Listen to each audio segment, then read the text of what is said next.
Oh my God. Now we're live! Oh, Okay! yes! Yay! Guys, I think it's actually messed up on our screen there. we just spent 2 minutes talking to ourselves because Ryan had forgotten to click on the button Go Live. And then we're like, oh, it's funny, nobody's talking. Hi! So I think people actually caught the tail end of our... people have caught the tail end of our The tail end of what? Of our, like, we realized that we didn't go live. Oh, and great. then now so people have caught, like, the tail end of it, and Good job. a bit embarrassing, but that's kind of funny, actually. Oh, well, it's live. Yeah, no, it's pretty good. So yeah, it's been a while. Why has it been a while? I was actually shocked when, because Ryan wrote this post on YouTube a couple of days ago to say, hey, we're going to be live on Sunday. We're taking holidays. I was like, what? We're taking holidays? Who's taking holidays? Because I'm not taking holidays. I'm at the office every day. I think we've been super busy with like a bunch of random stuff. You've had some like kind of projects going on. I've got a new idea for something else involving t-shirts. Oh yeah, that's right. There's that. Yeah, and then we've been doing some sailing with our friends at 59 North. And and then the weather has been like super nice here in Sweden. So yeah, bottom line, it's nice to see you guys. Hi Vince, hi Siolist, hi Valerie, hi Michelle. Yeah, somebody said the autofocus is concentrating on Sophie's face. We didn't get it shut off. Oh, right. Yeah. Give me a sec. I'm going to fix that. Well, anyways, I can carry on here. We've had a very interesting summer, but one of the big reasons we've been a little bit delayed in getting back on these live schedules is Sweden summertime. It's still there. Sweden summertime. It's still there, honey. Okay. Sweden summertime can be very hit or miss, so I'm not going to lie about this. There can literally be 1 week of summer in Sweden, and this summer it was looking like it was going to be kind of bad, and then like the last 4 weeks, every weekend was like 28 degrees, so like in the 80s and beautiful. So was another reason we needed to actually enjoy it, because we didn't know if the next weekend we would just be rain and summer's over. So you have to like take it as it comes in Sweden. This is part of the game, right?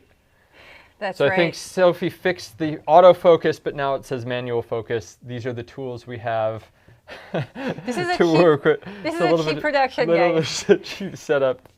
We'll figure it out. So there we are. Anything else you'd like to add about our current adventures? We have done a little bit of sailing.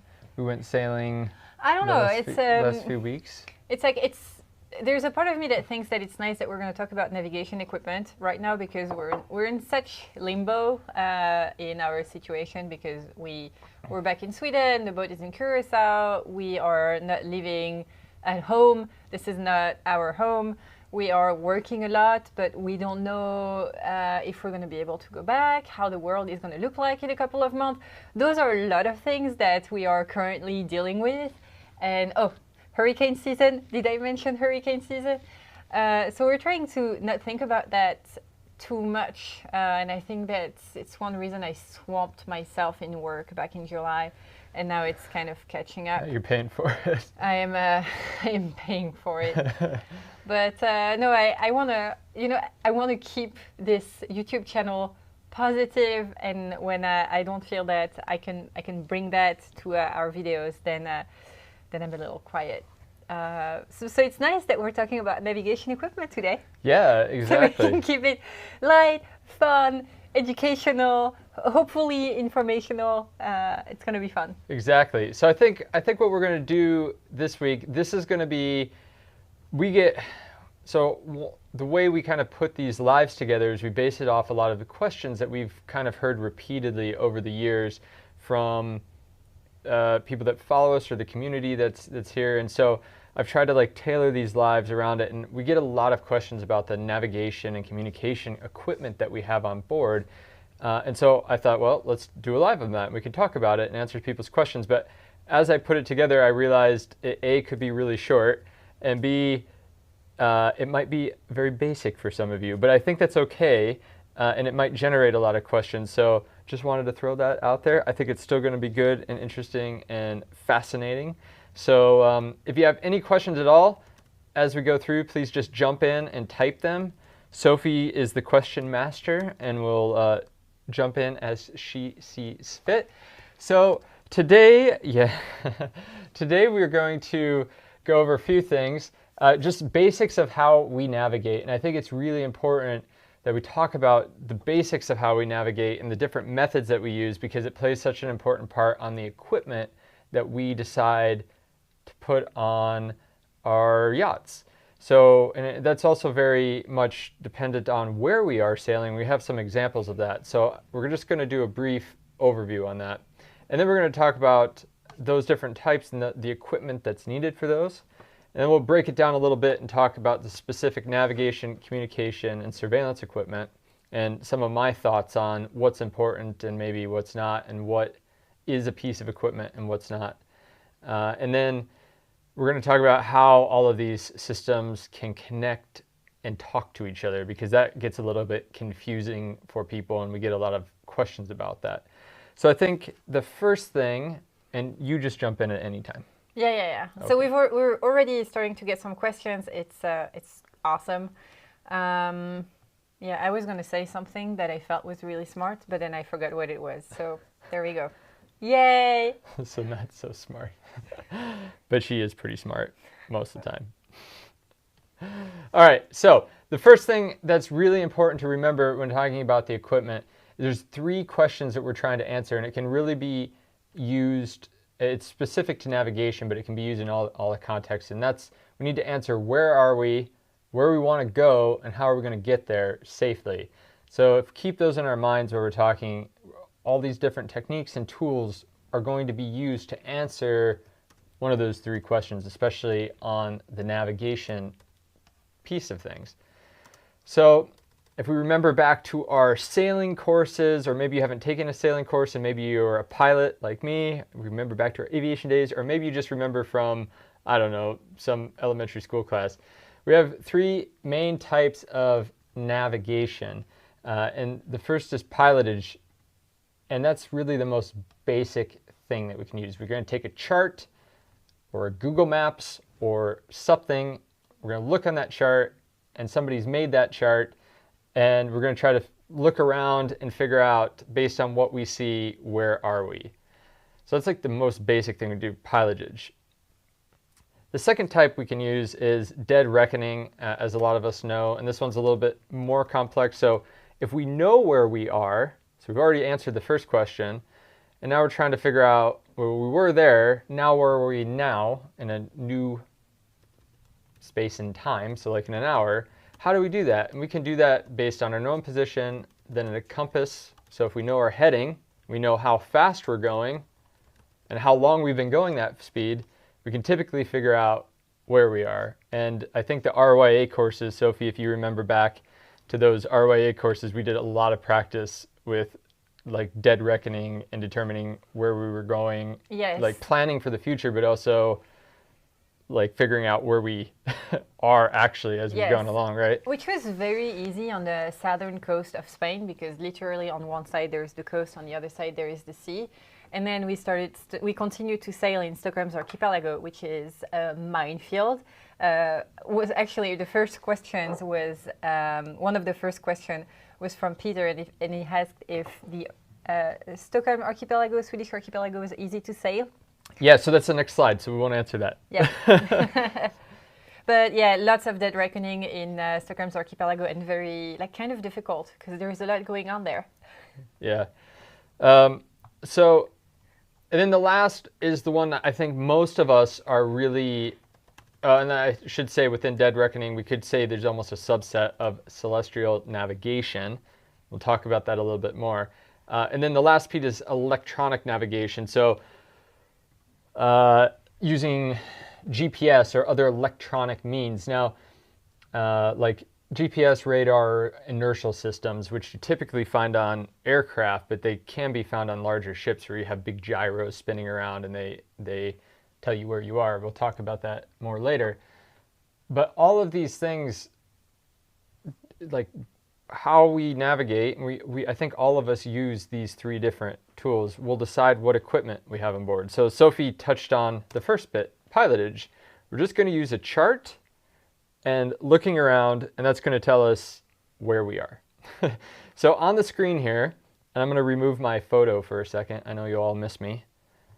But the two charts here that you see on the right-hand side of the screen are two snapshots I took from our electronic chart system, Navionics, of the Stockholm Archipelago. No, this is not the Stockholm Archipelago. This is a very tiny little part of Stockholm Archipelago. Exactly. You take this chart and you multiply it by 1,000, and that is Stockholm Archipelago. Exactly. And I really wanted to add a photo of what you see around you when you are on a boat, because that's an aerial photo. But what you see when you're on a boat is only land around you, and it's very difficult to make out like the path, you know, where you should go between the islands. It's very difficult to see because literally all you see is land. Exactly. So if you look at these, it's a little hard on the one to the left, but that it says on the scale, I don't know if you can see my mouse, but on the scale there, actually, hold on a sec. I think I can make a laser pointer. Oh, wow, Ryan. Oh, yes, there's a laser pointer. So if you look down here, that's a half a mile scale. So that gives you an idea. And then the one to the right is actually 0.2 nautical miles scale. So it gives you an idea. And then this photo to the left really of how tight these islands are. And I think, what is we heard, somewhere between 40,000 and 60,000 islands in the Stockholm Archipelago. So when Sophie and I learned to sail there, it was super important for us to really have good pilotage skills. Yes. So we had, the three things we really had was, well, I should say four maybe, was the charts, and we had both electronic charts And paper charts. and paper charts. We had a big book, very, very detailed. And then we had our eyeballs, super important navigation tool and we were that we forget about. And it was always the two of us in the cockpit. Like when we're sailing in different parts of the world, we usually get away with being one person on deck in the cockpit at the same time, and then you can take 10 minutes break and then look around. In the archipelago, you are one person at the helm and the other person with the chart all the time. You do not have any margin for error. Exactly. So we have that chart, we have our eyeballs, and then to aid our eyeballs, a super good set of binoculars is what we found really useful.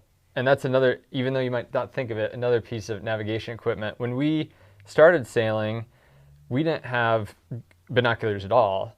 And then I think after the first year, I went out just randomly while I was at the chandlery buying probably, I don't know, screws. I bought a $100 pair of binoculars, and it really changed things because we could like actually see a distance and That was like better. look for stuff. And then that pair kind of died after our first year of cruising. And then just before we crossed the Atlantic, like the only chandlery shop, because I was like, we really need to have a pair of binoculars. And the only pair they had in the chandlery shop was like €300. So you bought a really nice pair of So I bought a binoculars. nice pair, and it made a huge difference. massive difference. I was shocked. We put, like, both of us used them, and we're like, Yes. holy crap, we can see. And it helps so much when you're trying to Yes. figure out, is this actually what the thing that I'm looking at on the chart, is that actually what I'm seeing right now? Yes. And it helps at night and all kinds of things. So Pro tips. pro tips. When you buy your pair of binoculars, buy a really good one. We've tried the crappy one and the really good ones, and the really good ones do make a big, big difference. It just makes you feel safer about what it is, what you see. And it's more than just helps you. navigation, just like being able to see other collision Yes, things exactly. and stuff. So good optics. And then I think the last thing is a hand bearing compass. So for us, we can, you know, based on where we are, just take some compass bearings and try to plot out where we're on that chart. So that's actually my next. Would you recommend a stabilized model 7x50 for those binoculars? I don't think ours is Ours stabilized. aren't stabilizing. But that would be so comfortable. Oh my But God. I will say on the stabilizing thing, I'm sure stabilizing binoculars, I don't know anything about them, are probably quite expensive. Ours are not stabilizing. So if any of you have watched our crossing to Charboux, where we were approached by the Coast Guards, the Coast Guard, the French customs. There's actually a shot of me on the cockpit, like laying, and the whole reason I'm like that, is to stabilize. like this, is I have my elbows trying to like stabilize on the boat. So yeah, the stabilization piece can be actually a big challenge with the binoculars, except if you're in big seas. But I can imagine that you can also like shut it off when you don't want it anymore. Yeah. And apparently, so it's apparently a hot thing in the comment section. People do recommend that. Yeah. We got a comment here from Leaf saying that he finds it interesting to hear that we found it challenging to navigate in Stockholm's archipelago. Mm-hmm. And actually, at the time that we were sailing in Stockholm's archipelago, because we had so little experience, we did not realize that it was that challenging. It's when we left that we were like, shit, that's easy. This is so much easier. And we went, spoiler alert, there's a video coming about that, but we went sailing with our friend Andy and Mia in Stockholm's archipelago 2 weeks ago. And it confirmed everything that we had felt since we left, that yes, this is challenging sailing in terms of how many obstacles you have to deal with. It's the navigation, pilotage is complicated. Whereas when you go in the med, you have another set of challenges to deal with, but not navigation. Yes, that was it. No, I think that's a good point. Like, we really didn't think anything of it when we were there, and then when we left, it was like, oh, it's not crazy all the time. Yeah. So, and that's really my point. That's really my point with this slide, is like those, for that type of navigating, that's the tool to use. These are the tools, and they're really useful and super, well, they're needed because they're the basic of basic navigation. Yes. Pilotage. We have some questions about different type of navigation equipment and what's our take on them. So if we've tried Navionics, OpenCPN, etc., etc. That's a good point. You want to talk about it now? Yeah. I think All right. I don't want to talk about. Well, there's one question in there because we have on here on the slides paper or electronic charts, and this is a question, as we always say, like, in sailing, everybody's got an opinion. So when the paper or electronic debate comes up, everyone's got an opinion. We used paper really heavily when we were in Stockholm's archipelago. And that was, I think, more because we just always had it available, because we were like passing the paper chart around. We were constantly looking. It felt like we always had that thing in our hand. Mm-mm. And then I think after a few months, we put Navionics. We had Navionics on the chart plotter as well. And then we also got it on our phone. So we actually had 3 sources. We had 2 Navionics sources and then the paper chart source. And for us, that worked really well. Since we've left the North Sea, we've almost exclusively sailed with Navionics electronic charts. So there's a few points to this. First off, the charts are only as good as the information that comes into it. So in Sweden, for instance, they do a really good job, the government does, of mapping out everything. And there's so many rocks, there's so many little islands, but it's incredible how accurate the charts are here. So I never worry about us like something being out of date, because they do so well. Fun fact, do you know what the most charted area of the seas is in the world? I found this out the other day. Do you know? Is it the most highly charted? Is not Stockholm's archipelago. The most highly charted area of the world. What is it? Let's just leave that. People can guess. No. People can guess in the comments. We'll take some, and then I'll say later. It's a good one. I found this out. It's very interesting. Yeah, but the suspense is not good. I don't like that. So Ian asks if we have tried any other options other than Navionics. No, so we haven't tried anything other than Navionics, partly because Navionics for us has worked so well until this point. I will say that Navionics that we load onto the CF card or the SD card that we put in our chart plotter has been, I wouldn't say different, but the level of granularity or what's the word I'm looking for? The level of Detail? detail, exactly. Thank you, native English speaker. The No. level of detail is not quite as good as the electronic charts on my phone. So I know in some of our videos we get a lot of comments about how often Ryan's on his phone. Yes. 95% of the time I have my phone there because I'm actually staring at the charts. Yes. And not doing anything else. That's so hard for me to like explain, but there, now you have the story. That's why. So we have kind of gone with the route that we will carry only electronic charts, partly because it's hard to find paper charts everywhere, or paper charts that are up to date. That's one really good thing about electronic charts is you can update them, and they update them once a month, so you can get the new information. Also, paper charts are expensive. They're really expensive. They're very expensive, whereas an electronic chart is also a little expensive. bit. It's also a little bit of money, but in terms of the value you get for an electronic chart, Yeah. it's just nice to have that redundancy, though. Yeah, and we have gone with, because we've decided that we're going to go electronic, and there's some exceptions to that we have a policy that we keep an updated chart on the chart plotter, and we keep updated charts on each of our phones. So we have 3 electronic chart options, and that gives us redundancy. So if we are in an electrical storm, we usually take one of the phones and throw it into the microwave in hopes that that protects it. It's a true story. I will say though, we had the question if we've tried anything other than Navionics. I have heard that Navionics in some parts of the world can, especially I think I've heard in some parts of the Pacific, can be quite poor.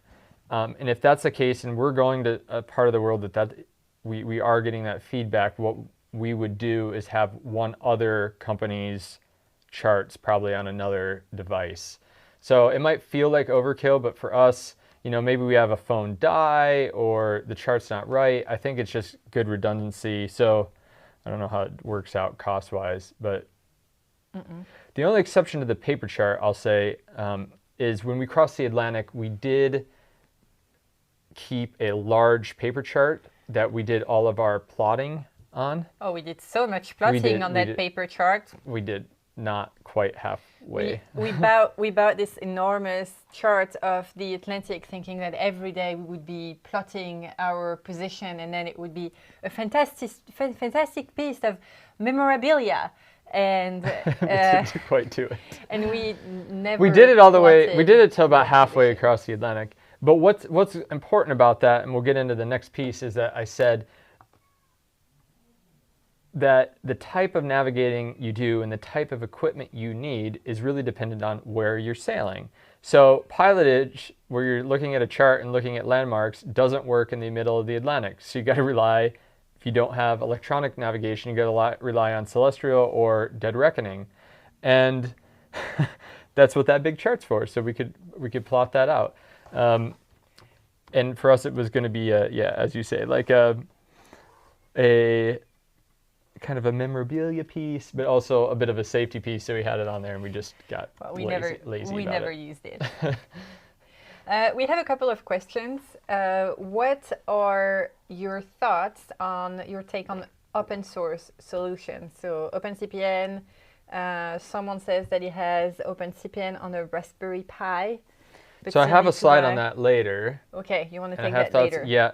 I think most of there's no really like open source charting because that's such a complex thing to do. We don't just go out and chart. Navionics You don't do that on your weekends? I don't do that. Navionics does take sonar logs from boats and will integrate that into their charting.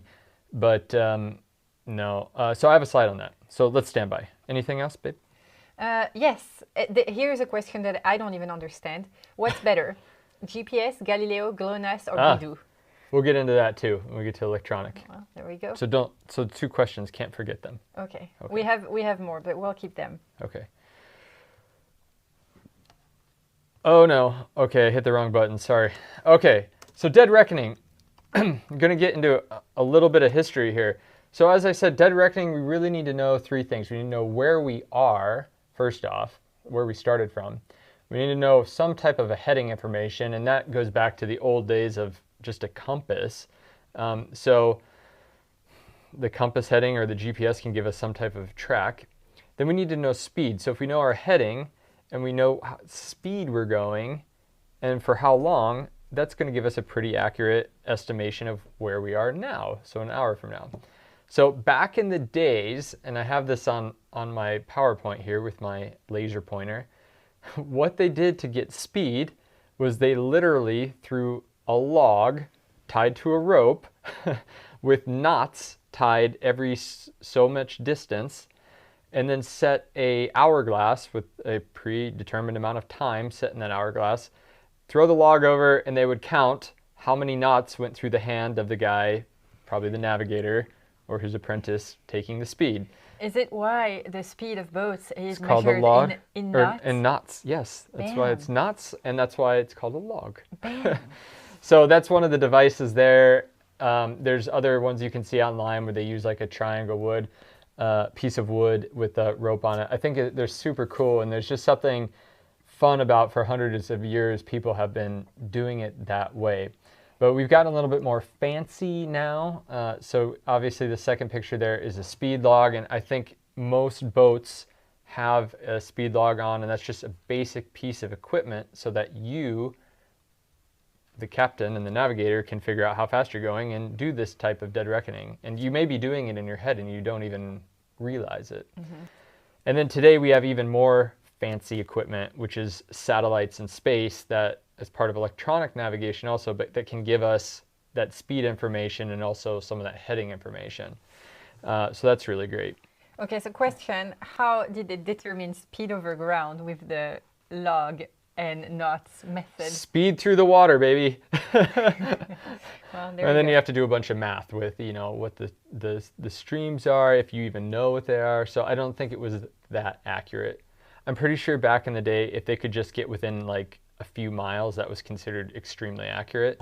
In fact, my next piece on the slides here is time. And the clock above is one of the first very precise, what we'd call like a quartz clock that was ever on a ship. So if you want a good read, I don't know who wrote the book, but Longitude, it's a book called Longitude. I'm not a big book guy, but I read this book in like 2 days. And it tells the story of how the British Academy of Sciences back in the 1800s had a contest to figure out longitude and the problem of figuring out longitude in the seas. And forget the guy's name, but one of the issues was that they could just have a really accurate clock. They could figure out longitude, and the issue is how do you have an accurate clock? Because you can't put a grandfather clock with big swinging pendulums on board a ship in the seas. So they had a contest to figure out who could make an accurate clock, and that's one of the first ones. And I just think that's another cool piece of history. But today we have watches that can do that and are even more accurate than these. But that's another really important piece there. Anything? Yeah, we've got a couple of questions. Some of them are a little unrelated, but let's take them. Charles asked, what are your thoughts about using thermal cameras such as the FLIR M232 while navigating at night? Okay, we got to hold that. You got to make a list here, honey. There's like I'm 3 making questions. a list. Okay. And also, Christopher asks, which chart plotter do we have on board? Oh yeah, I'm gonna get to that. Okay, so just everybody's so excited. Just all right. And also, people think that the most charted place on Earth is the English Channel. Is that the case? Keep guessing, folks. Oh my God, no, but like we can't do that because people kind of come and go from the live. We can't just. Okay, we'll do it for 5 more. We'll get through the middle section here. We can't leave that hanging in the air. It's my hook, so people don't leave.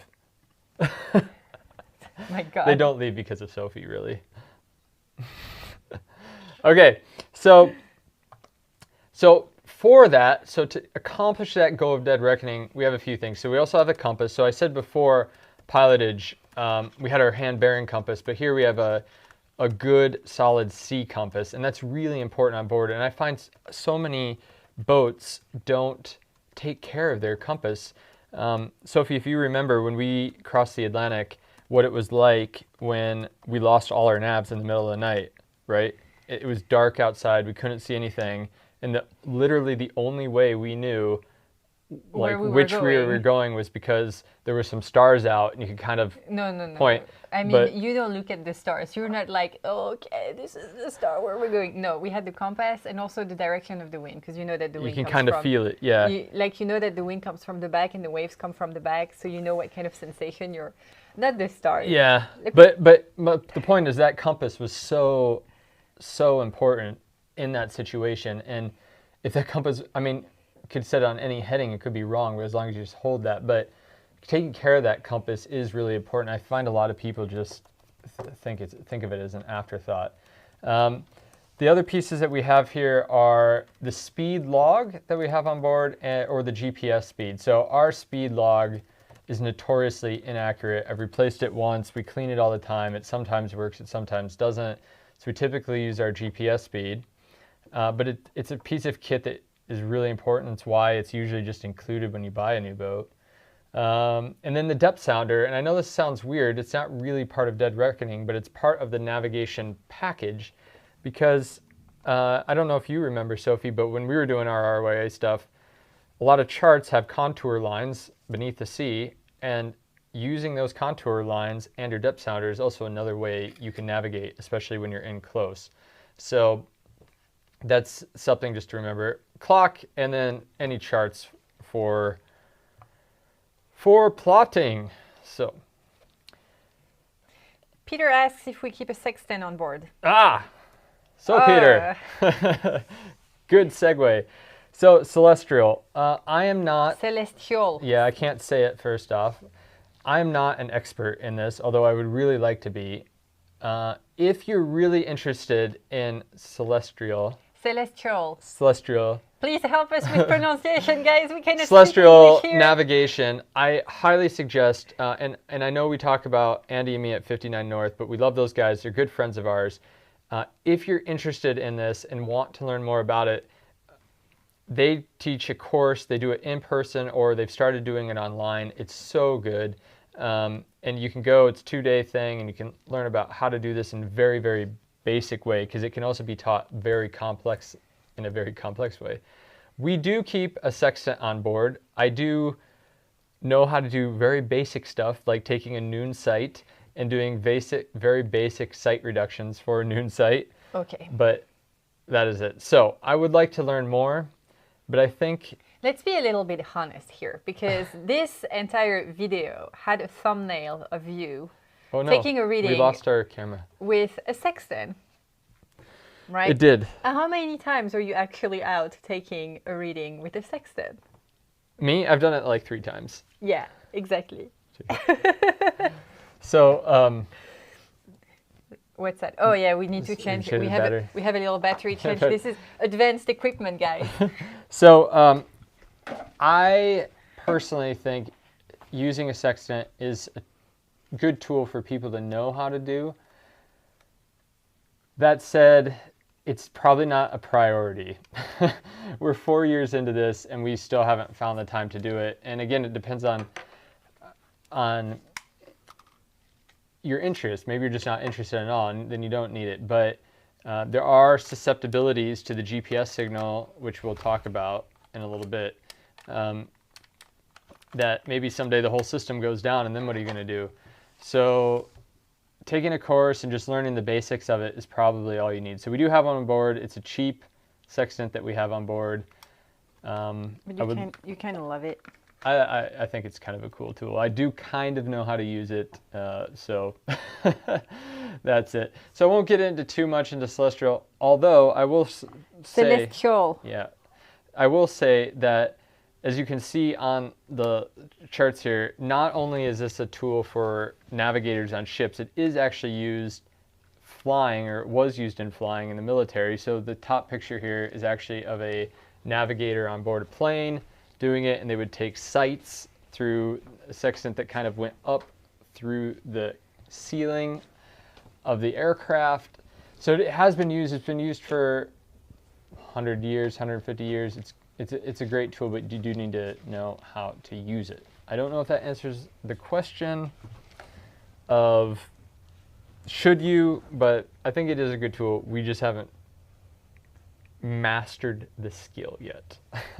Okay, so we are getting some help in the chat section with pronunciation. So no R, and celestial. Celestial. Celestial. Celestial. There's a reason I haven't learned Swedish yet, guys, and it's because I can barely do English. All right. So Scott says that the most charted place on Earth is the North Sea. This is close. I think it's time for the answer. I was doing a little research on doing a trip through the Northeast Passage. So this would be from going from like Norway to Alaska over Russia. And over northern Siberia is apparently the most charted place on Earth, partly because during the Cold War, a lot of the Soviet sub bases were up there, and they made extremely highly accurate, just like in the movie Hunt for Red October, where they had highly accurate underground charts of Red Route 1. And yeah, so that area is super well charted, apparently. So what is it again? The Northeast Passage. The Northeast Passage. Northern Siberia. Northern Siberia. Yeah. Wow, I would have never guessed. I wouldn't have guessed that either, but it's from all the submarines in the Cold War. Man. Yeah, because they just they charted everything. The Cold War. What a fascinating piece of history. So I bet you guys did. But the North Sea was a good guess. Mm-hmm. Yeah, and I suppose it is well charted because of all the oil derricks. So the last bit, I don't have a slide specific on it, and if people are actually interested in it, this is a topic that I teach professionally on the aviation side, is how GPS systems work. So if people are actually super interested in that, we could do a live, but I need like a full hour to do that just on that topic. But GPS, so electronic navigation is really the last piece, but electronic navigation is really just helping us do the two types of navigation we just talked about, so pilotage and dead reckoning. What's great though is it takes a lot of the guesswork out for us, a lot of the work, and we just turn on our little GPS receiver and it tells us where we are and it shows us on a chart, and life is really great. So I think we got a question about what's better, GPS, or is it GLONASS, or is it BEDO? Okay, it's GPS, Galileo, GLONASS, or BEDO. BEDO. So BEDO. This is a question. Which is a cute French word to say stomach. It's as well. You didn't do it. Now you do. It's the Chinese system. So what the question is describing is, when we say, a lot of us say GPS, and when we say GPS, or Global Positioning System, what we're really describing is the American GNSS, or Global Navigation System. So the Americans launched a bunch of satellites. We still launch a bunch of satellites up in space. That's part of the GPS system. And for years, it was the only system. But then the Europeans came along. They put their own system up. The Russians came, and then the Chinese, and even the Indians are putting their own system up, although their system is more restricted regionally. And those all have different names. I don't have any practical experience with what would be better or not. I think they're all very, very accurate. So the accuracy of the US GNSS system, GPS, with some type of augmentation, so like space-based augmentation or a ground-based augmentation system, can be down to centimeters. It's that precise. Now, whether or not you're going to get that on your boat's a different story, but it's a super, super precise system. And I would imagine any other system that's out there would be just as accurate, partly because those countries are putting them up for their militaries. So what you'll find today is a lot of equipment that has GPS sensors or GNSS sensors in it will be able to use multiple systems. So we installed a Raymarine AIS 700 on board our boat about a year and a half ago. 2 years, Ryan, 2 years. 2 years ago? It was in Lagos. Okay. That was 2 years. 2 years. And when you look on the interface for that, you can actually see the signal strength, and you can see what number of satellite you're connected to. And we have both the GPS system and the European system, Galileo, connected. So we can actually, our AIS can use both systems to pinpoint where we actually are, which is pretty cool. Wow. Yeah, so a lot more equipment that will come out. I imagine a lot of cell phones from China would be able to use GPS and Galileo and Beidou. Beidou. So that's my take. Don't think it matters. I think it can only help, because if you have a device that can use multiple constellations, then it's only just going to help the accuracy, not hurt it. One of the drawbacks, though, with all this like great, easy technology that we can use on our phone now as well, is that it's really susceptible to interference on the ground, and it's also susceptible to interference in space. So it doesn't take much from energy from the sun or particles floating around from space to cause signal degradation in the satellites, and ultimately then that could cause the GPS on your phone or the GPS on your boat not to work right. And there's warning systems available for that, but that is a little bit of a drawback, which you don't have with other systems, although you have other issues like celestial. Celestial navigation. Celestial. If it's cloudy, you Oh can't my use God. it. Oh my So, God. anyways. So Christopher asked, what's more accurate, the GPS on your phone or the chart plotter? I do not have the answer to that question. I think that they can be equally as accurate. And that's such an open-ended, it's such a hard question, because it depends on your phone can be very accurate, but your phone doesn't just use GPS. It's using the cell towers as well to triangulate a position. The GPS on your boat is just using GPS, but it can be extremely accurate. So I find that our GPS position on our boat, Sophie, is pretty good most of the time. Wouldn't you say? Like when we're sitting at Anchorage, it's usually like spot on. Like that one day when we kind of hit a rock in but we were Archipelago. I was right on that rock. And we were right on the rock. Right it on was charted. We were right on it. It was just a little X. I hit it square on. So Bob the Bomb votes for a session on GPS where you'll have to explain projections and datum points. Okay, that's like a charting one too, but yeah. That would be cool. I think that's like, we were talking a little earlier with Ryan on about angles and how to make a good topic. And I think this one is like concise, precise enough, and pretty advanced too, that I think it would be a really good topic. Good. I cast my vote as well, Bob. All right, so that's just like a little brief on the GPS, the electronic navigation. Wait, we have questions. We have questions. Sorry. It's a really good one. I love that question. It's from Peter, and he asks, are there any systems you specifically have to be careful when using at the same time because of interference or induction issues? Yes, you should not use your cell phone on an airplane. It's well known.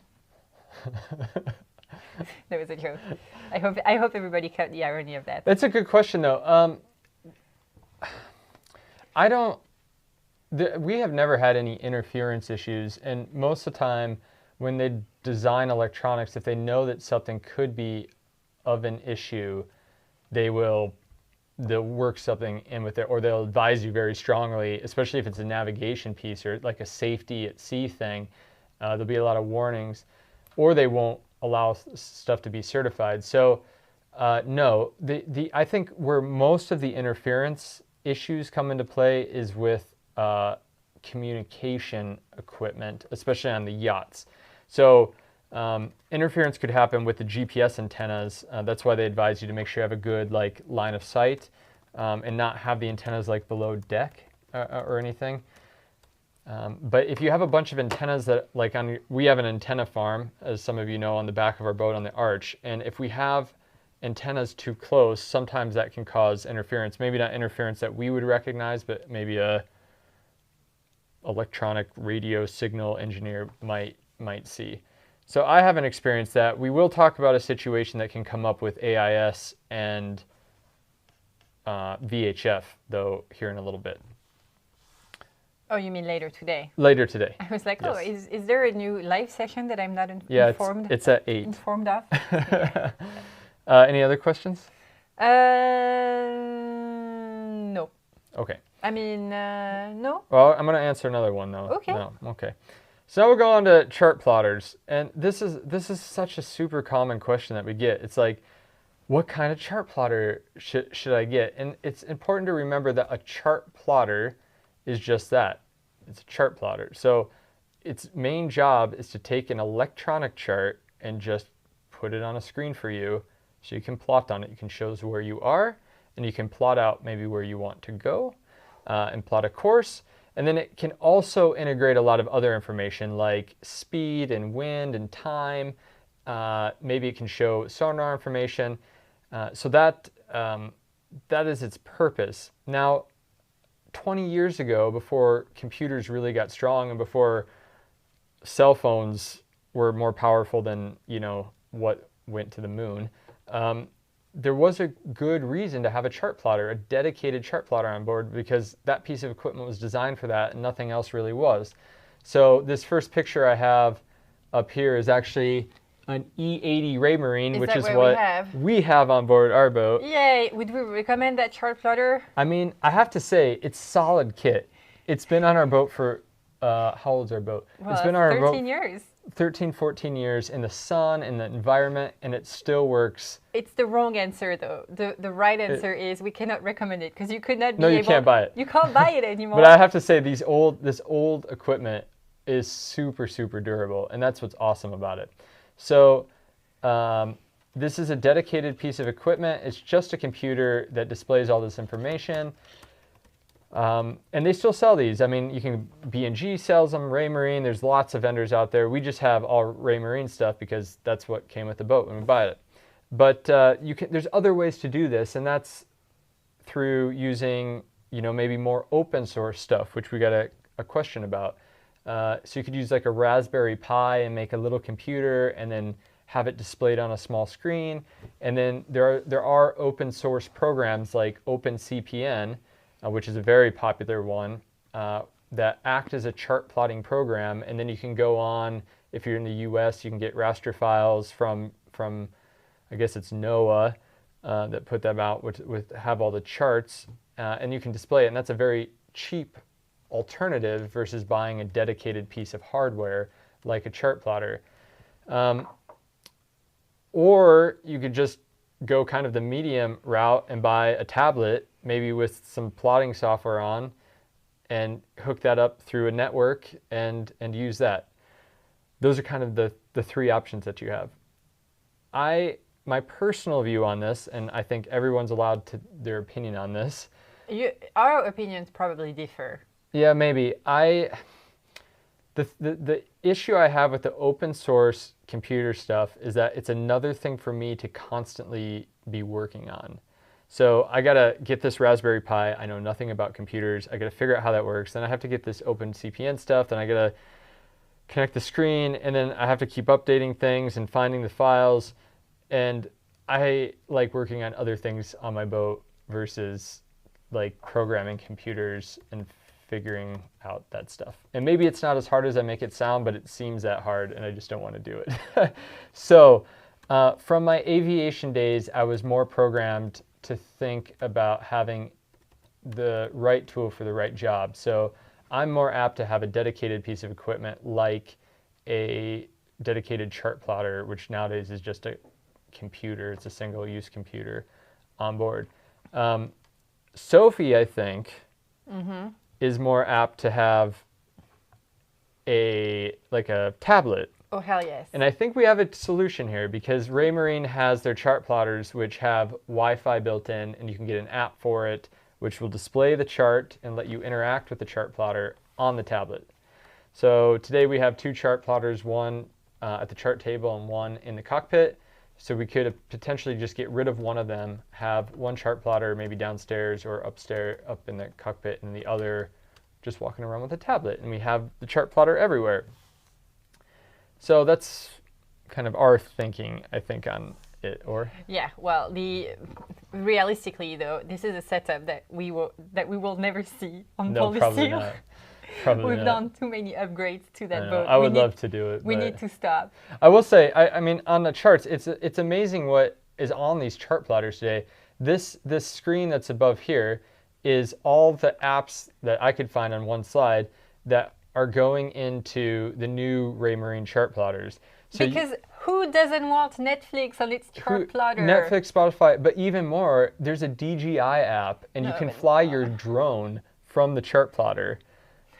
For real. So like you can incorporate your Victron electronics into there. You can have I think this is actually a pretty cool tool. You can have predict wind on the chart plotter, which is also connected to your satellite Iridium Go. So if you're offshore or if you're near Wi-Fi range, you can actually upload the forecast directly into the chart plotter, and then those forecasts can be directly overlaid on top of the charting that you have, which I think is pretty cool and very useful, and is one reason I'd like to try it. But as Sophie said, it might be too much. I mean, who wants Netflix? Like, what do you do with Netflix on your chart plotter?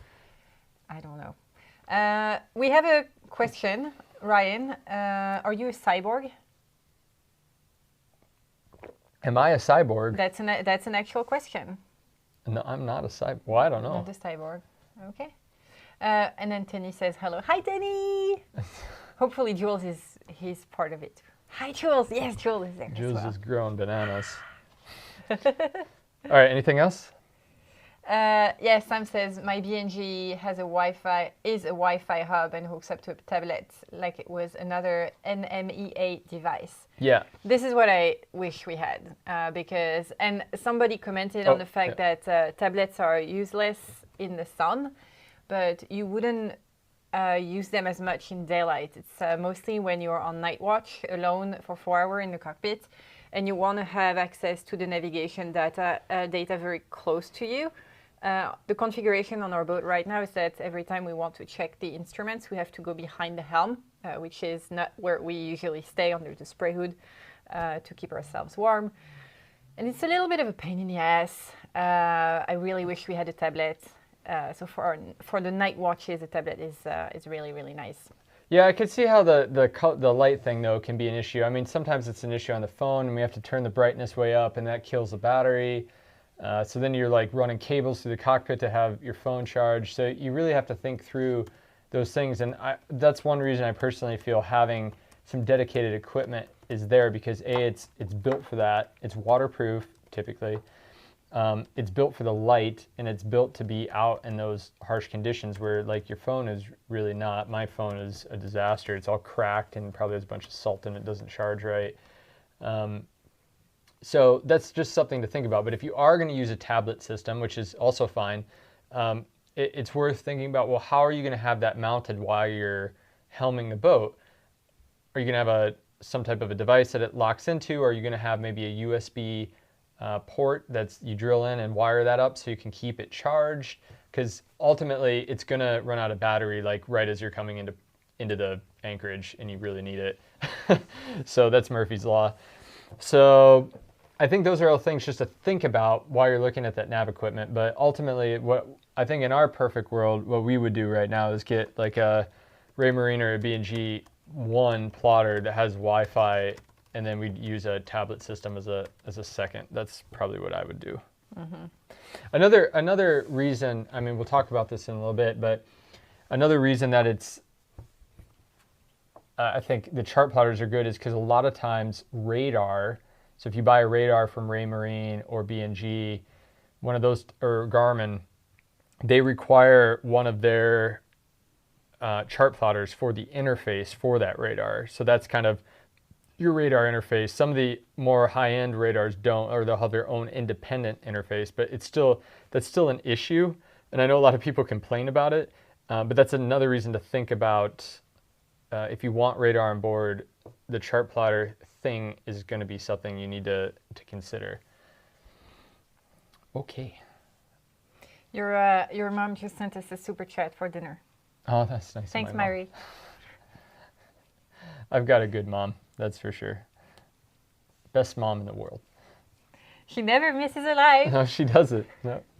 Okay, so on to surveillance. So that was a little bit on navigation. I said it was a little bit high level, but if you do have other questions on that, like just shoot them our way. Surveillance And when we talk about surveillance, we're really talking about detecting and avoiding other craft or obstacles.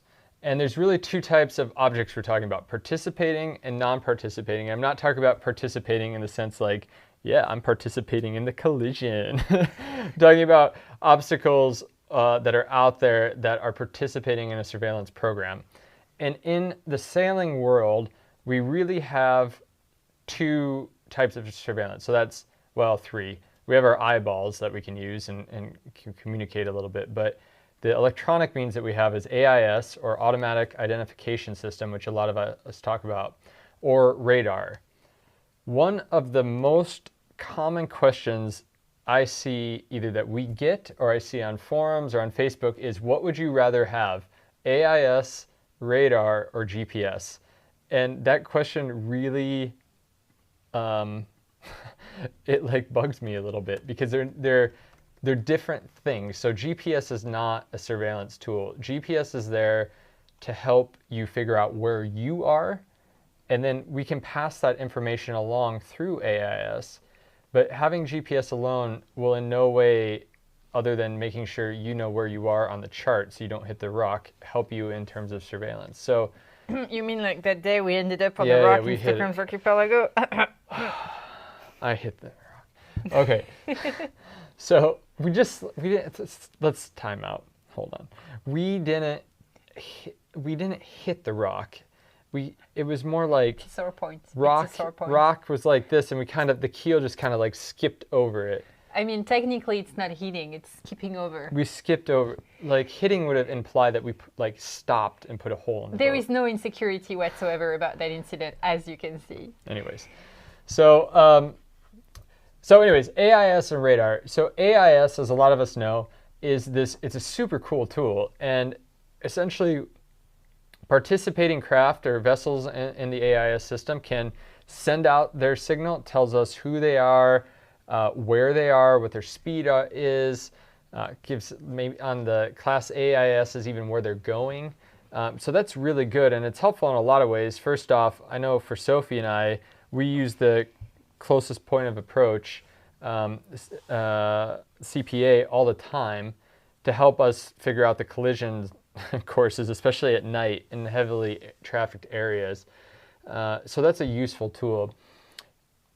And yeah, I mean, I think AIS is awesome. It also helps in the communication front, because if there is a ship a little ways off but you can't see who it is, instead of calling out ship on my port side 2 miles, nobody knows what you're talking about, you actually have the name and the MMSI number of the vessel. I think it's really useful. Yeah, and sometimes you call them and they don't answer. This is a sore spot for Sophie. Yeah, it's actually a sore spot. Yeah, I stand for it, though. I think it's... They don't always answer because she's a woman, I think, sometimes.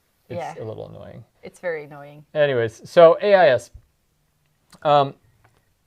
AIS, so that's a really good participating, like, active system.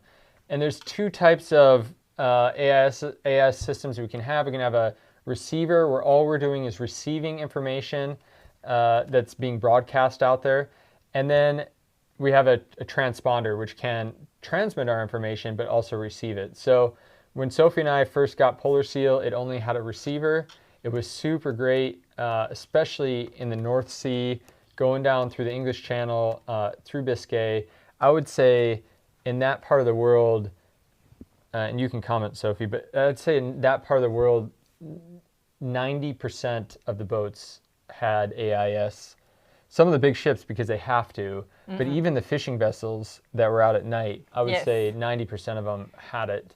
On the opposite, in Stockholm's archipelago, very few boats have AIS. It's only the big ones, which is nice because sometimes the channels are so narrow that you cannot be two boats at the same time and you have no visibility. So it's good to have AIS, but most of the obstacles don't have any mean of communication. We have a question from Frank, who asks, will Sophie keep rubbing it in like that you hit a rock? Yes. Probably yes. Probably. I've actually hit a lot of stuff, but I always explain it to Sophie that I would rather hit it and be mad at myself than have Sophie hit it and then me be mad at myself and at her. So, Anyways, it's fine. She can rub it in. It's fun. But back to AIS a bit. So in the North Sea, really good to have. It was also almost essential to have because there's so many shallow spots that there's narrow channels, shipping lanes are tight, and then all the fishing boats are out. So that was really good, and that's kind of how we started out our cruising. But we just had a receiver at the time, and I really wish in hindsight we would have gone through there with the transponder, just to give people a view, because it's easy to forget that people can't see you. So you can see everybody else, but you don't realize that they can't see you unless they're actually out looking.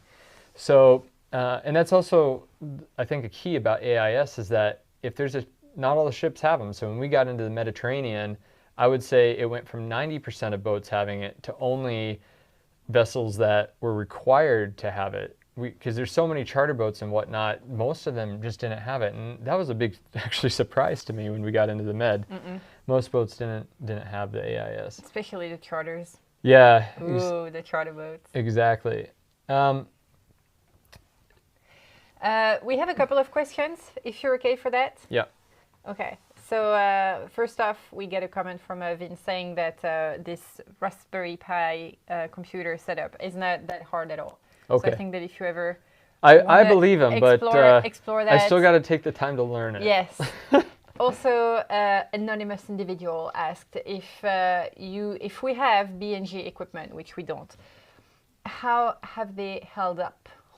Heard a lot of bad things about B&G so far, and when it's all said and done, all three system, or beneficial, we don't have B&G, but you guys in the comment section, in the chat section, sorry. I know that lots of you have B&G, so let us know what you guys But think. I'll make a comment about that because I've done a lot of thinking about this over the last maybe 6 months. So you hear a lot of stuff. So B&G's bad, Raymarine's bad, Lagoon catamarans are bad, Beneteaus are bad, and it's a really tight world sailing. So these manufacturers are producing a lot of product.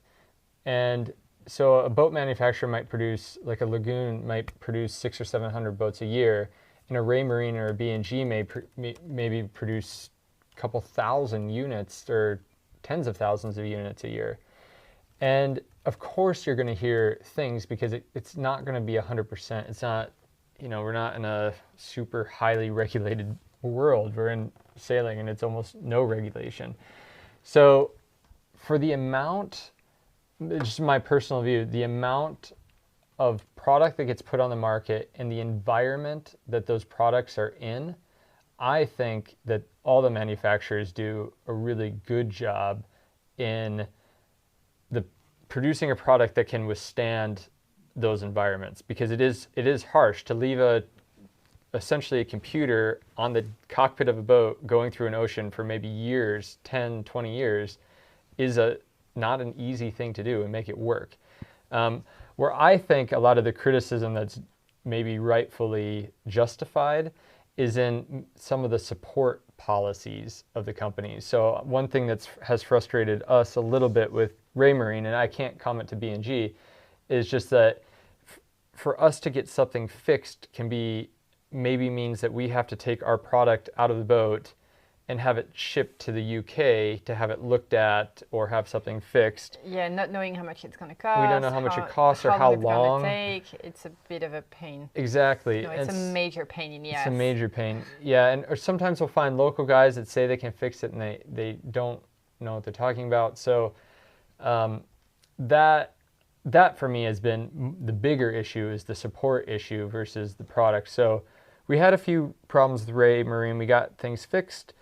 But overall, I think you almost got to take a step back and realize the environment that this equipment is in. So for like a wind anemometer, the thing that's measuring the wind at the top of the mast. Help us pronounce anemometer too. Anemometer on the top of the mast. Think about that. If that's up there for 10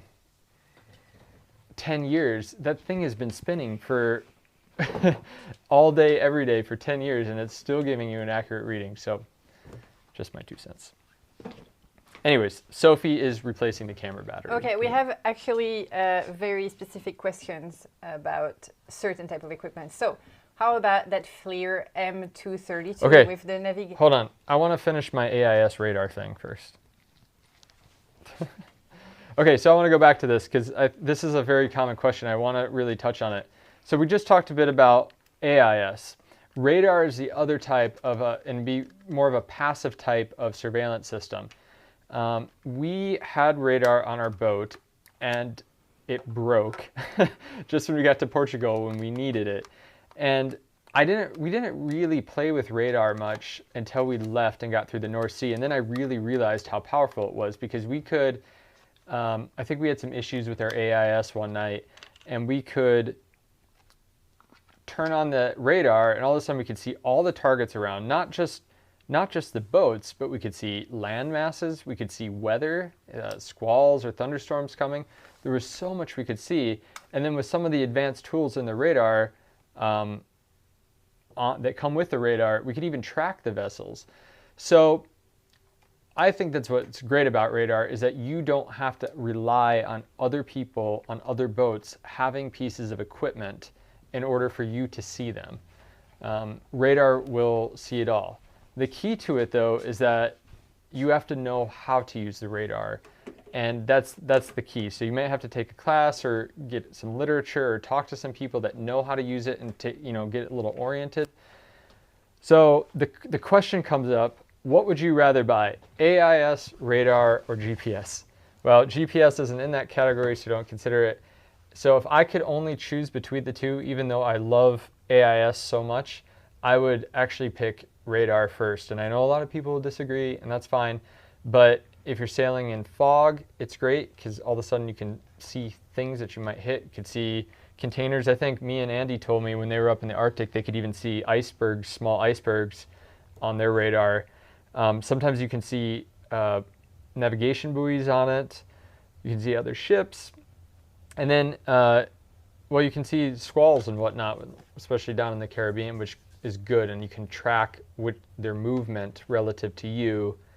And that helps you plan a little bit. So if I had to pick, that would be my solution. A lot of people will say that radar is dead. I don't believe that. Who says radar I don't know. is I've dead? seen that before. Oh.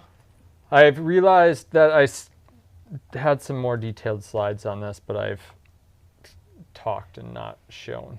Anyways, here's just AIS, the example there, which a lot of you know, where you see the targets and where they're going compared to you. And then the radar chart, which will just show everything.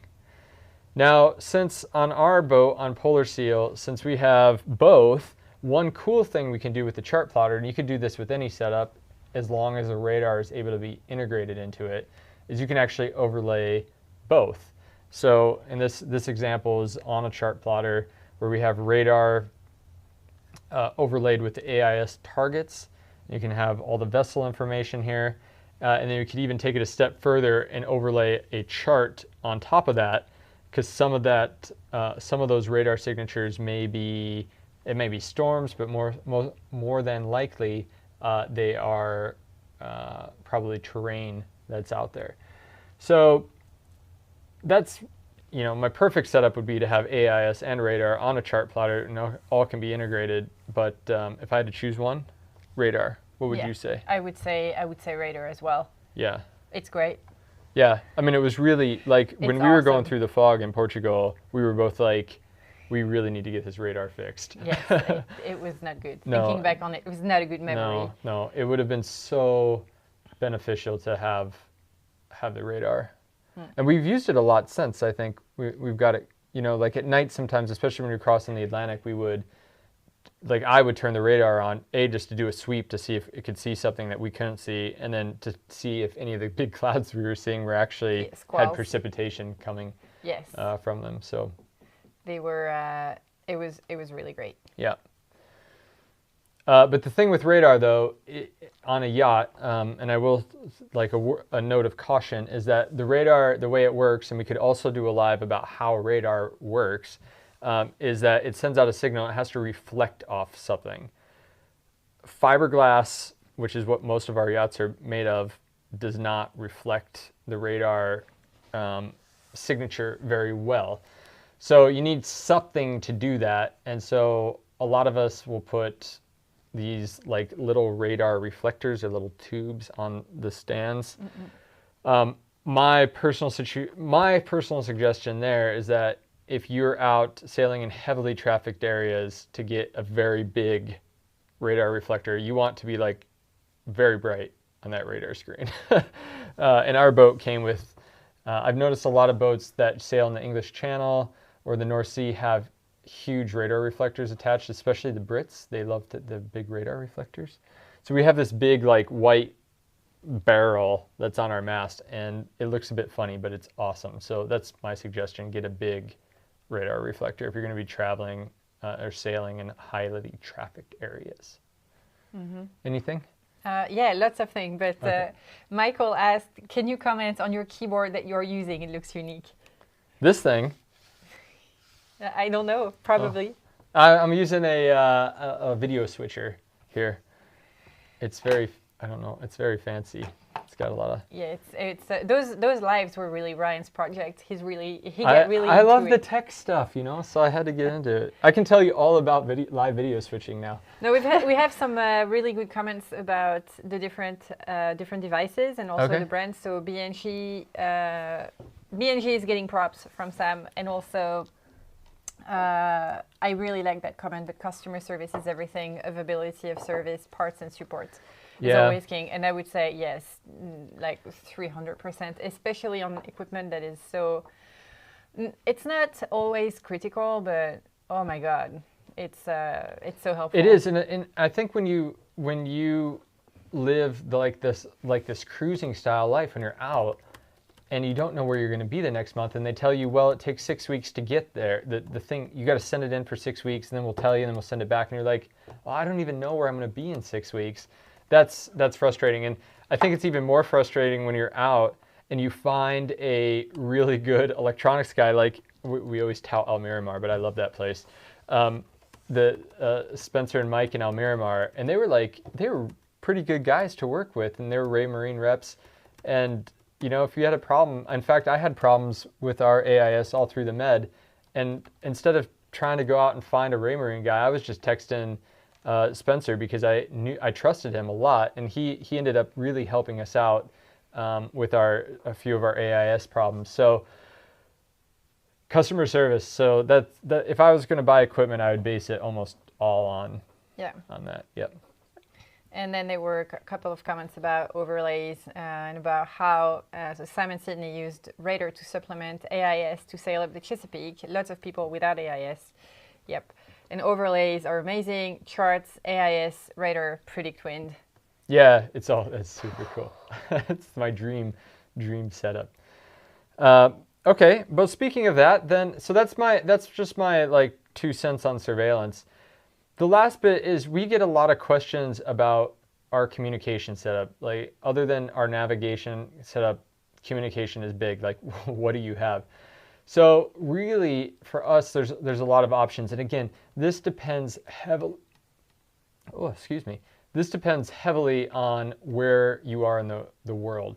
Stockholm's archipelago, we had our VHF on all the time. Yes. And I think I heard 2 radio calls in like the 2 years we sailed. Yes, and we should have heard many more. Yeah. And then when we got to the Caribbean, I mean, we spent in the lockdown, we spent like half our day on the VHF. It's like a party line. So, you know, in Sweden, a lot of people don't like it, and they just, if they need something, they call on their phone because there's really good 4G service there. So there's a lot of options. Obviously, flags are the old school way to communicate, but it's actually, I put it there for a reason, because we actually still use the flags quite often. I mean, the Q flag is a very common flag that's used heavily still. Well, even more so now that we're in COVID times. Oh my God, yeah, I didn't think about it. But That's true. I think for Sophie and I, it's kind of fun to have the flag traditions still. So we have a full set of flags, even though we don't know what they all mean. No, we've never used them, apart from the Q flag. No. So other than that, cell phones, obviously we all have cell phones. We keep that on. And I'll come back to the cell phones in a little bit. VHF, I think it's really important to keep a fixed unit inside the boat and then maybe 1 or 2 handheld units. And I say that for a few reasons. One is a fixed unit inside the boat will allow you then to put an antenna as high up as you can get. So why that's important is the farther, because VHF runs off line of sight, the higher up it is, the farther that's going to reach. So then your next issue is power, but we're kind of limited by law on that to 25 watts. So I think having a fixed unit is really good. On board Polar Seal, we actually have a fixed unit, and we have 2 stations. So we actually have 1 station down below in the chart table and 1 up when it's working by our helm.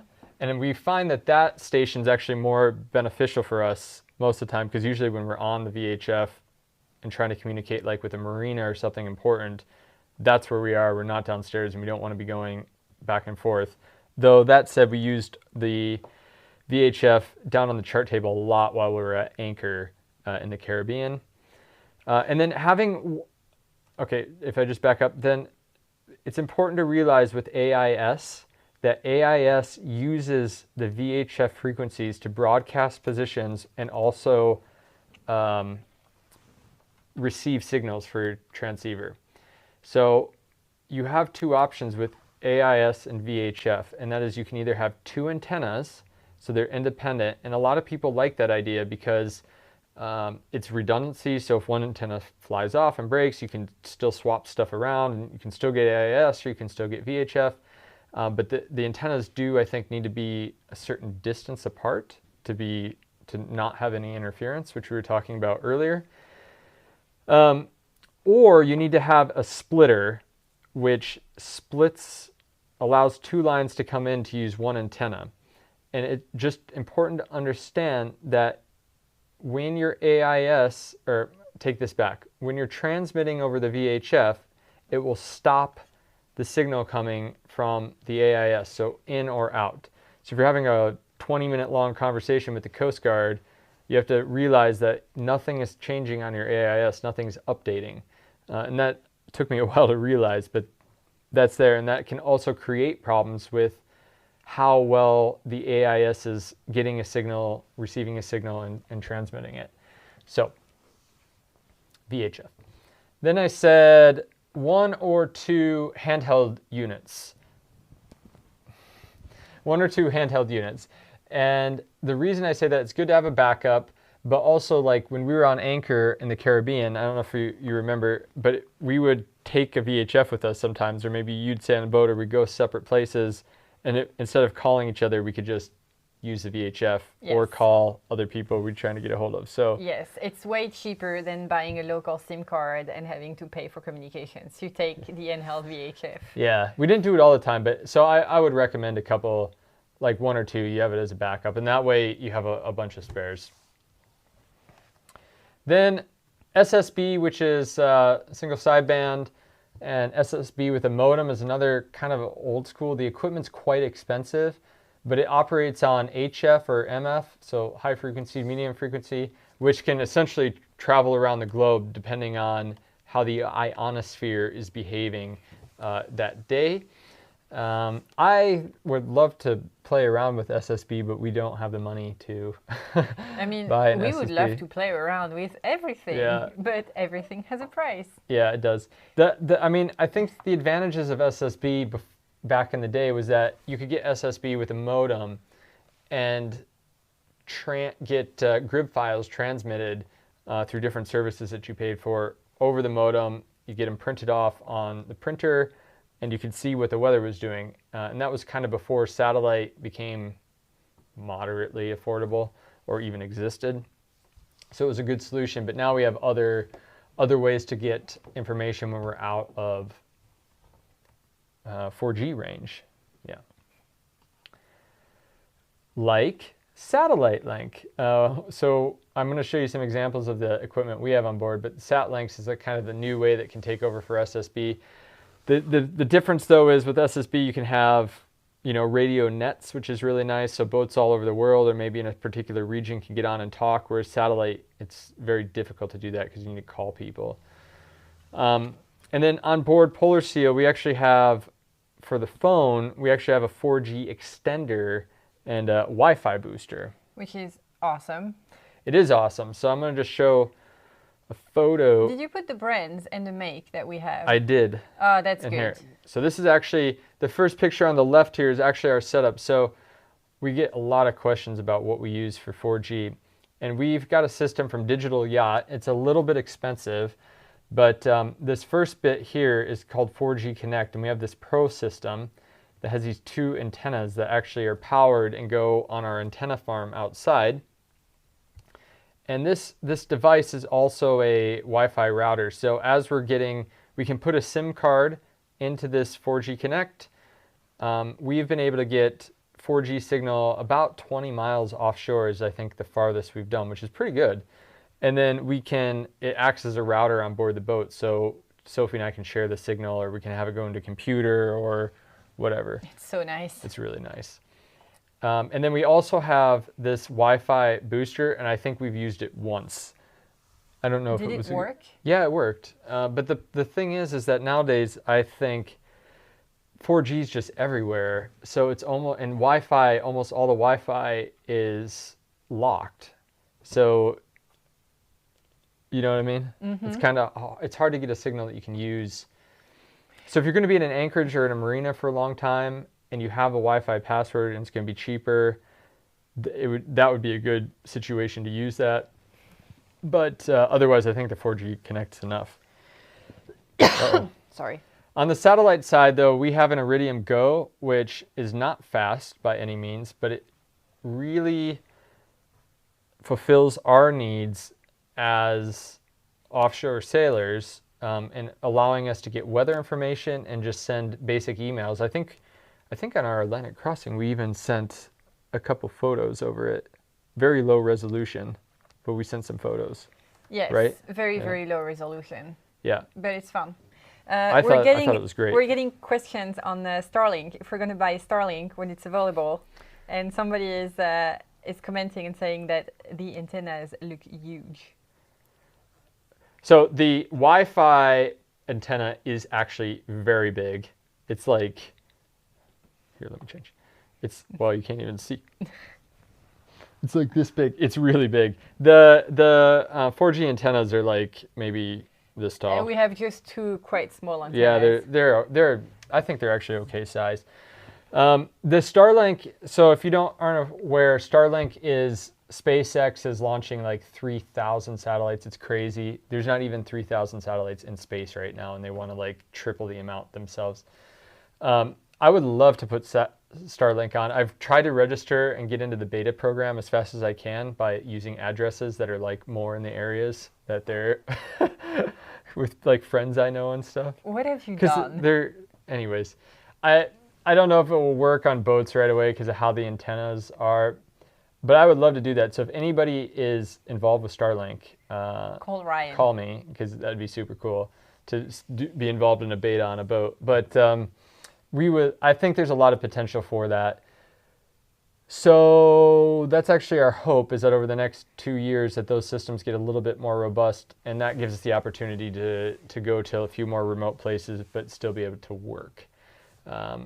So we would love to do that, but for now we have our Iridium Go. It really fulfills our needs. I will say that one thing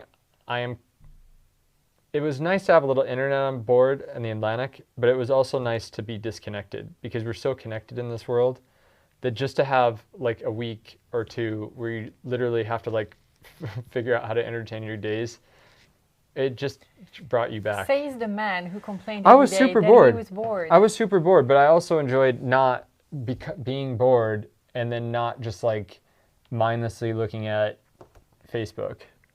You know what I mean? That's a good point. Yeah. Okay, we've got lots of questions. Okay. These questions about the FLIR camera from Ray Marine. I've asked you 4 times. Yeah, I know. We don't have a FLIR camera. They're extremely expensive.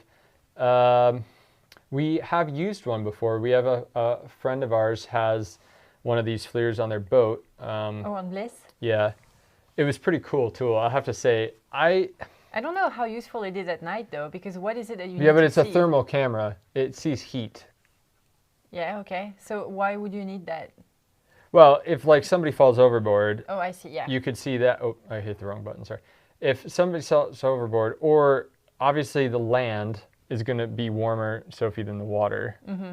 So you'd be able to see that. Okay, so that's really. So in like case if of you a were man coming into a overboard. port and it's really foggy and you wanted to see some stuff, I think it would be beneficial. Other than that, I know some people say they get them because they want for man overboard, but if I was in a man overboard situation, I would not be caring about that thermal camera. I'd be I like, think it's probably more useful at night when you're in a harbor yeah, or at a dodgy anchorage. but they are really expensive, and so for me, I can't. I've looked at it, It's like a third of the price of our boat. they're expensive. They're like 20 grand. Yeah, that's what I'm saying. Yeah. So I have actually sat down and been like, okay, how can I justify spending that money in my mind? Because I'm a techie geek and I would love to have one, but I just never could. No, That's one thing I haven't been able to do. Okay, But I do so- think they're cool, and I think for the right application, they could be useful. Yeah. There is that. Okay, have you ever thought or looked into the AR/AIS system with a masked camera? That's it, Oh, no? yeah. No, I think I know. If it's a system I'm thinking of, so Raymarine has what they call an augmented reality system. So you can put a camera up on your boat that maybe faces forward, and that picture can be displayed on your chart plotter or on whatever device that you're using.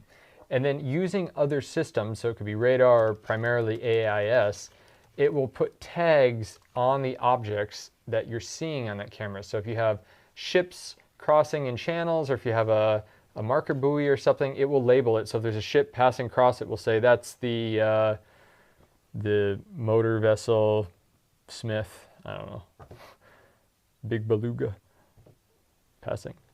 That's the name of it. Okay. Anyways, so I think the idea is cool. They're trying to do this in aviation as well, like at airports. For us, I just don't know. Again, I have trouble like justifying what that cost would be, unless if you were like a commercial operator and operating in like really heavily trafficked areas a lot, and you're on the radio all the time, I could see why it would be useful. But for us, I can't. If you were law enforcement. Yeah, maybe that. So yeah, I can't. I just can't. I don't know. I think the idea is cool. I really think they're trying to play with the technology. I can't justify the cost for myself, but that doesn't mean you shouldn't. It's Bodie McBoatface. Bodie McBoatface. Fact, our boat was almost named Bodie McBoatface. It was not. Maybe our dinghy. We seriously considered it at some point. Anyways, Next, how about LiDAR? LiDAR. LiDAR. No, I don't. What is it? So LiDAR takes images using LiDAR principles, and they use LiDAR a lot for imaging. So you can like put LiDAR on a drone or like LiDAR on a plane, and you can like map out buildings or like map out areas.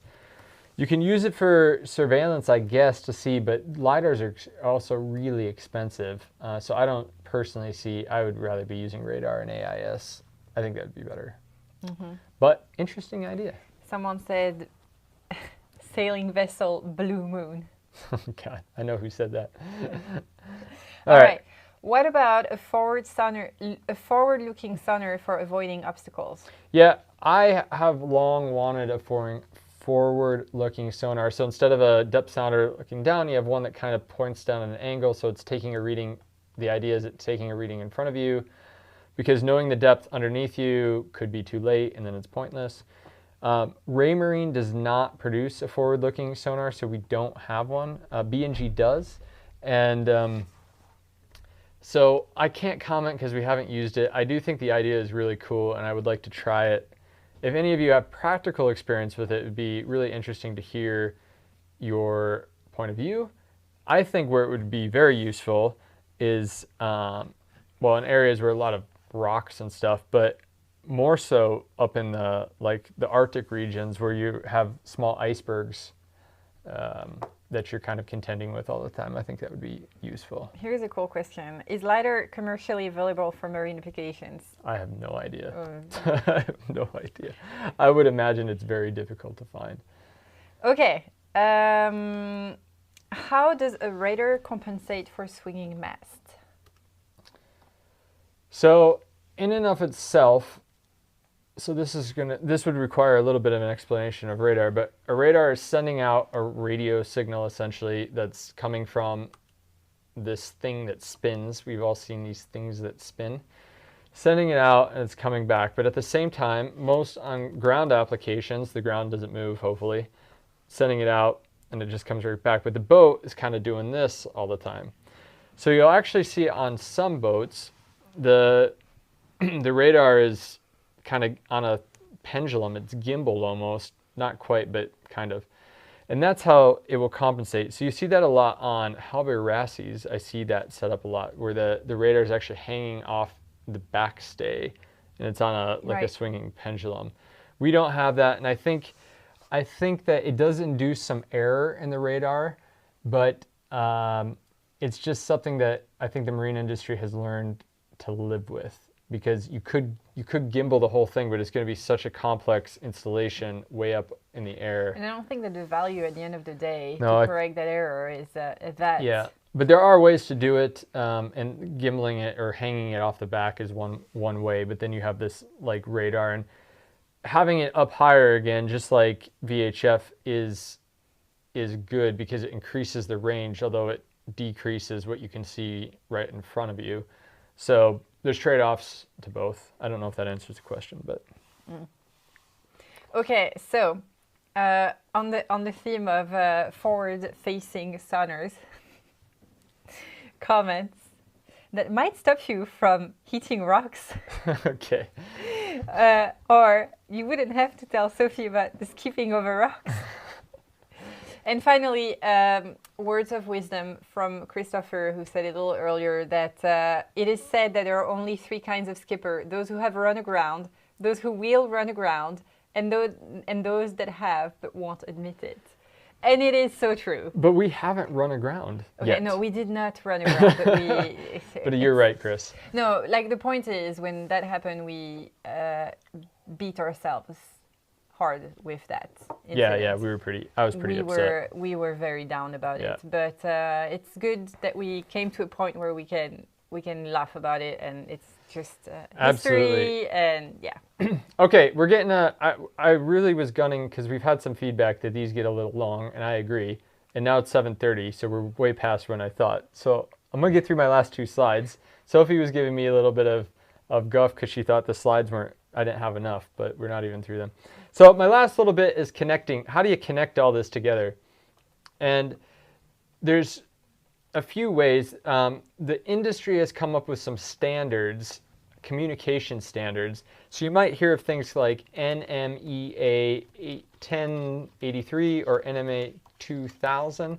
And these are just standards that have been come up with. Raymarine uses a type of those standards, but they use different connection plugs, and then they call their system CTOC or CTOC1 is what you might see, or CTOC NG. The good news is that most of these systems you can communicate across different platforms. So if you have an NMEA 1083 backbone is what they call, which would be, if I get my little laser pointer here, all these wires here, this would be like the backbone that connects everything. If you have a NMEA 1083, you can usually buy a converter box that will allow it to talk to NMEA 2000, or even if you're on a CTOC system, so like a CTOC 1, and you want that to talk to an NMEA 2000 system, there are ways to do that. Now, not all of the time will all the functions be able to switch. So something might be proprietary to Raymarine or to another company, and it may not switch over easily. That's one reason a lot of people keep the equipment the same brand, but it is possible to make all that work. Even more so, we can, if you are using something like a Raspberry Pi or you want to use a chart, or excuse me, a tablet with like Wi-Fi, there are devices out there that are called multiplexers. There's one on the left we actually have on board, but we've never been able to get it to work to our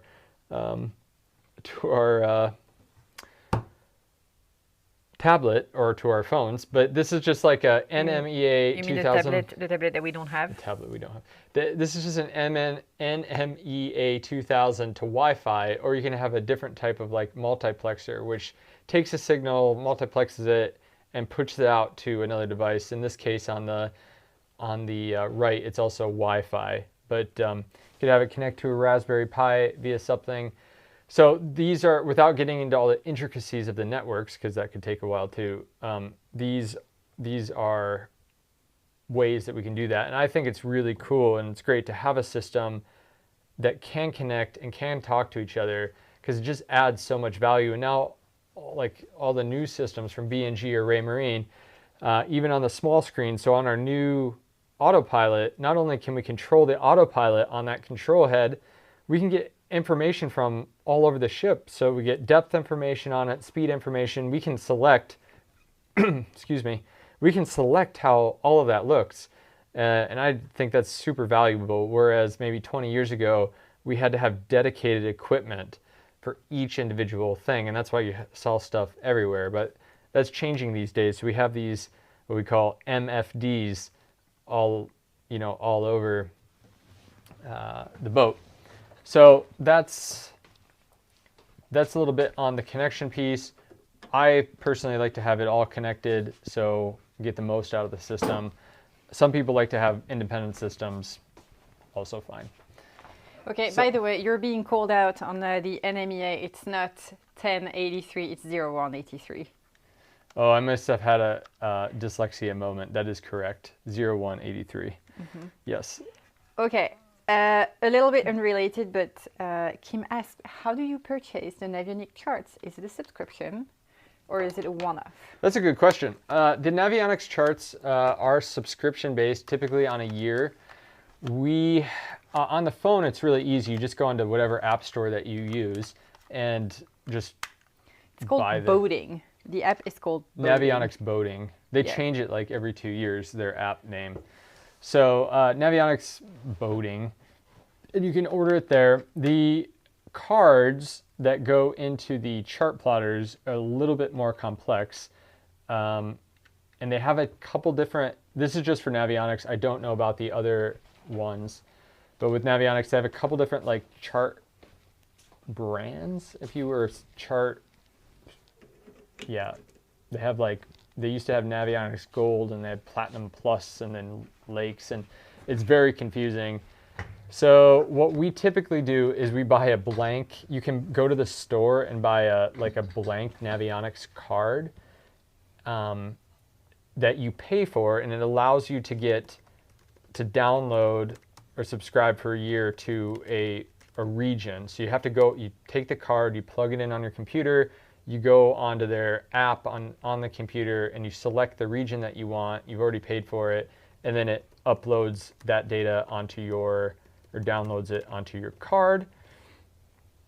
And it works, and then the next year, when that's over, you can actually take that card and get a new region if you want. If you buy a card that already has a region on it, you're locked into that, and it's super annoying.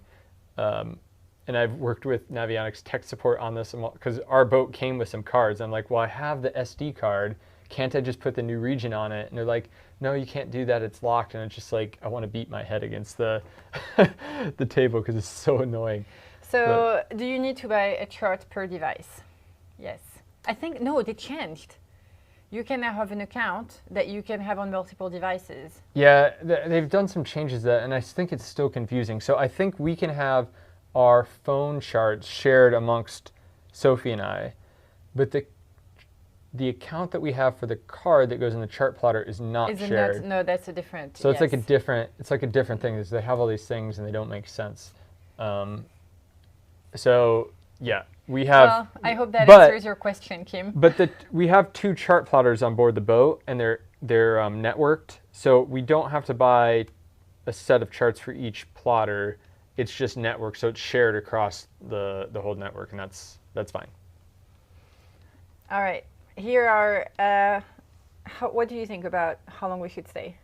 But do we have some more questions? We have some more questions, but some of them are a little bit unrelated, so I'm thinking maybe. Well, if there's take any those. more related questions, let's do those, and then. Do we see a lot of other sailors using the Raspberry Pi and OpenCPN system? That's a good question. I haven't seen it very much. I haven't seen any. I to think be very that honest. Andy Schell on He uses OpenCPN, but not a Raspberry Pi. No, we see people using it on like laptops and using laptops, but not maybe a Raspberry Pi. But so there have been people we've seen with OpenCPN. I'd say the majority of the boats though that we go on have a dedicated system. Yes. Yeah. Because that's very factory standard. Yeah, a lot of, well, you still have to order it with it.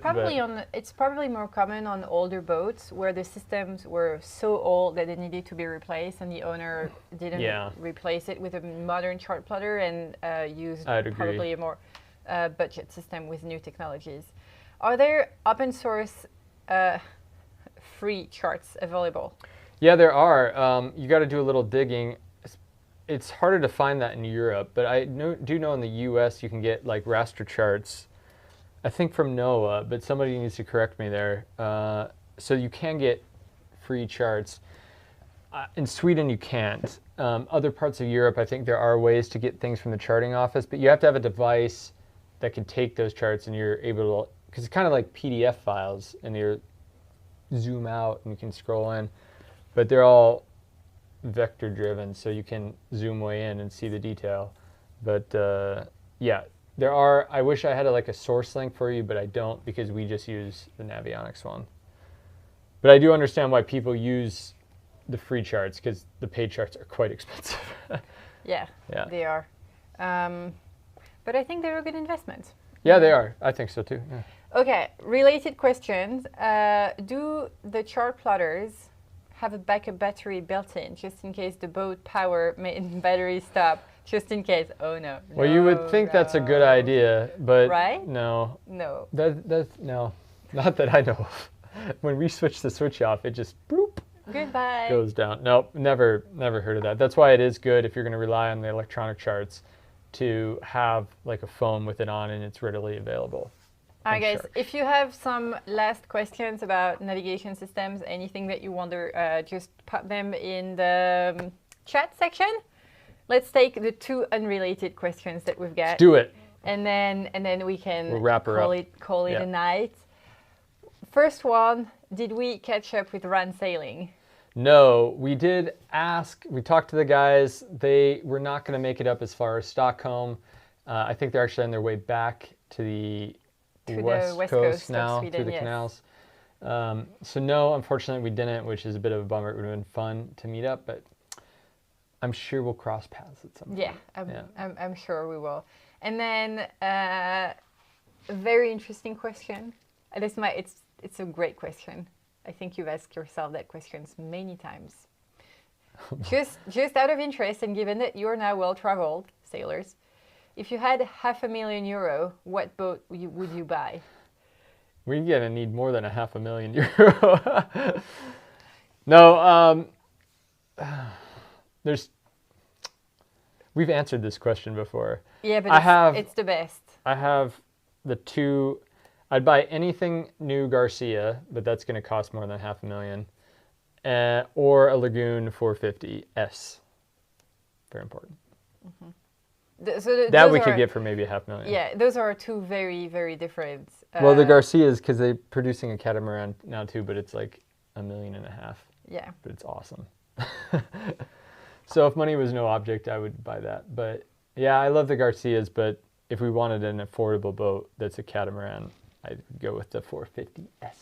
Yeah. Is that what you'd say too? I think we don't always agree on things, but I think we're pretty in agreement on those boats. Yeah. That's true, actually. I would love that. We're not like very far away on the boat thing. No, we're not. No. I think that you and I agree that whenever we can, probably time for a little bit of an upgrade. Yeah. No, it's true, but we don't have it. When we can. That's the key word. Why S and not F? I'm not sure that I understand that question. Anyways. Oh, they're talking about the 450. Oh, yeah, That- yeah. I like the security of the how the cockpit is on the S version, the sports They were version. not like flybridge people, and also on the S version you have a little bit bigger sail area. Yeah, because it lowers the boom down, so it also lowers the center of gravity down, which I think is a bit safer, even though it's still quite high. So that's why. Although I do know there's a lot of F versions on the secondhand market, but most are X-Charter. X-Charter. Yes. That said, if anybody is interested in a 450S that is not X-Charter, and which is like the perfect boat for us, but we don't have the money for it right now. Mm-hmm. We do know some other sailors that are selling theirs, so if you're interested, you can send me a note and I'll point you that way. Mm-hmm. All right, I think that we can wrap it up here. There is a very interesting conversation going on in the chat right now, which is, are we going to follow the trend and having a baby? And I was like, oh gosh, like we have to address that question. This is a pretty private question. Pretty someone answer is like, no, Sophie's getting a boat dog. It's like, yes, yes. That could be in her future. No. That could be. No. Yeah, that it will be. It will be in our future. That will be. Yeah, we both really want a dog. Yeah. All right, guys. So thanks everybody for joining. We're gonna wrap it up now. Like one thing that's really valuable to us, first off, if you feel a need to support us anyway, like by giving us good thumbs up or subscribing to the channel or telling your friends, or financially, you can always use a super chat or send us something on PayPal. We love it and we love you guys. So feedback is also really appreciated. And with that said, I take a lot of these lives based on the comments and questions you guys have. So I feed off of that. So if there's something based on this live that you think would be really valuable, like doing something on GPS or in-depth on radar, or even going back, I know that we hopefully soon have a video coming out on alternators and lithium batteries. And I would love to follow that up with a live on that, but I'm not going to do it until that video's out. Yeah, that video has been three months in the works. Yeah. It's a bit, I didn't do the best filming it. So that type of feedback would be like, send us a note. It's great. We love it. Yeah. So, and thanks for joining. Yeah. It was very nice to catch up a little bit. It's been a long time. Yeah, definitely. So we're going to try to keep these going now that the weather's going to start getting a bit crummy. And then we'll see if we ever get back to our boat. Yeah, hopefully. Fingers crossed. Thanks for joining us, guys. Have a great Sunday night. See ya. Cheers. Bye.